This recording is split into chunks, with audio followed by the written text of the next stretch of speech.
Now, let's get to the biggest news of the day, the shocking attack on National Guardsmen in DC near the White House. Now, the alleged gunman has been ID'd. He is an Afghan national, Rahmanullah Lakanval, who came to the US in the aftermath of the botched 2021 withdrawal by the Biden administration.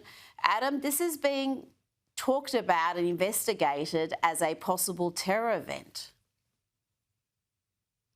Yeah, it's still early on. This has just happened a matter of hours ago. And I usually like to say, give it 24 hours, more accurate information will come out. It's incredibly tragic to hear that this happened to our servicemen, especially in our nation's capital, when they are there to help to keep that city safe. And while everyone, especially the Democrats, wanted to make this an attempt, they wanted to make the National Guardsmen being there as only being a political show. The reality is that it made the city safer. And even just their presence, even if it looks like, as someone complained online, even if it looks like they're just picking up trash because they don't have anything to do, their presence matters. And regardless, they don't deserve to die because someone is holding some sort of grudge.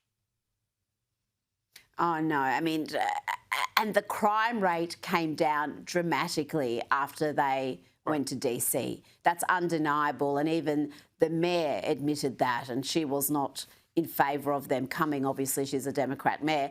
Now, the alleged gunman, law enforcement authorities have said he opened fire and struck a female guard in the chest before shooting her in the head.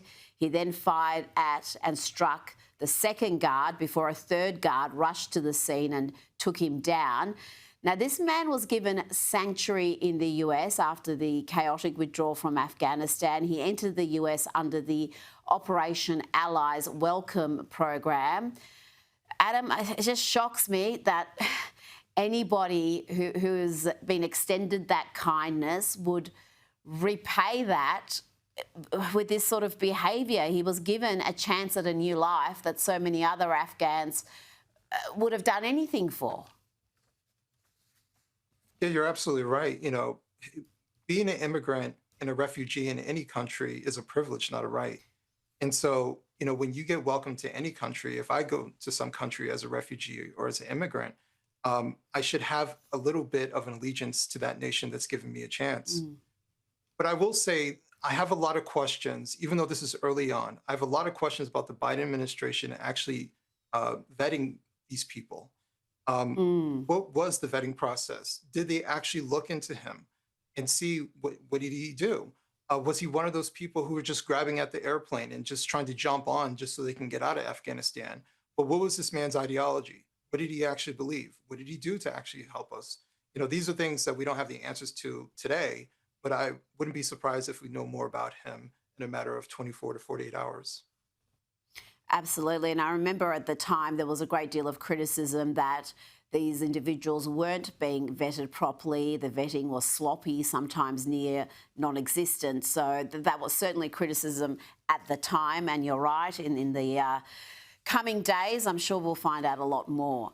Now, I want to play you this clip from Democrat Elissa Slotkin on ABC. This was just over the weekend, just a few days ago. And here she is scaremongering about National Guardsmen, suggesting they may start shooting at American civilians. These videos coming out of places like Chicago, it makes me incredibly nervous that we're about to see people in law enforcement, people in uniform military get nervous, get stressed, shoot at American civilians. It is a very, very stressful situation for these law enforcement and for the communities on the ground. Adam, just how reckless has been the rhetoric of Democrats, activists, the media in whipping up hate and fear of law enforcement officers? They've been incredibly reckless. The reality is that the top two issues that voters care about is safety and the economy, right? And our law enforcement is something that most Americans want to make sure that they have access to and they can call upon. And they want to make sure that their streets are safe. When she is setting up a premise that one day these men might start shooting at, citizens just cause they just woke up on the wrong side of the bed, or because Donald Trump rang them and said, start shooting people, as if that's going to be a thing. It's incredibly reckless. It's incredibly dangerous to set up that premise. But I will say, the man who pulled the trigger on these servicemen and women, he is responsible for his actions. What the Democrats are doing is not helping this country whatsoever.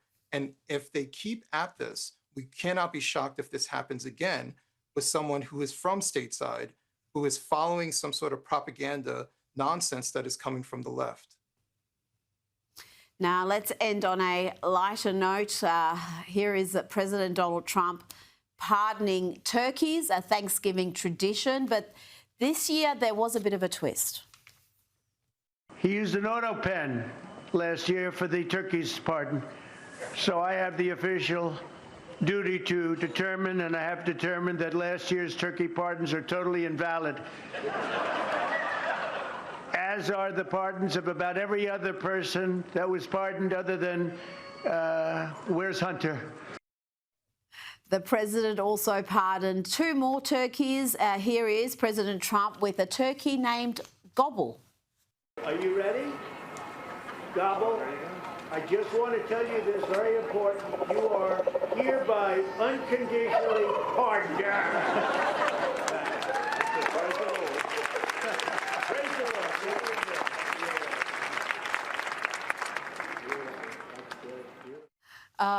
He really is the funniest president, Adam, and he just adds an extra element to these traditions. Yeah, you know, it's funny, you know, as someone who used to be a Democrat, when you lose that Trump derangement syndrome, you start seeing him as he's a flawed human being who has a sense of humor, right? He's just like everybody else. And he's an American icon for a reason. He's always had a sense of humor. He's always schmoozed with the right people. He's always lifted people up who are around him. But he's also been bombastic, right? He's a mixed bag. But yes, he is definitely funny, sometimes accidentally funny, and sometimes purposefully funny, but he has a great timing. Absolutely. His comedic timing is very good, I've got to say. And I've heard comics, very good comics, say his comedic timing is masterful. Adam B. Coleman, always a pleasure. Thanks for your time. Thank you.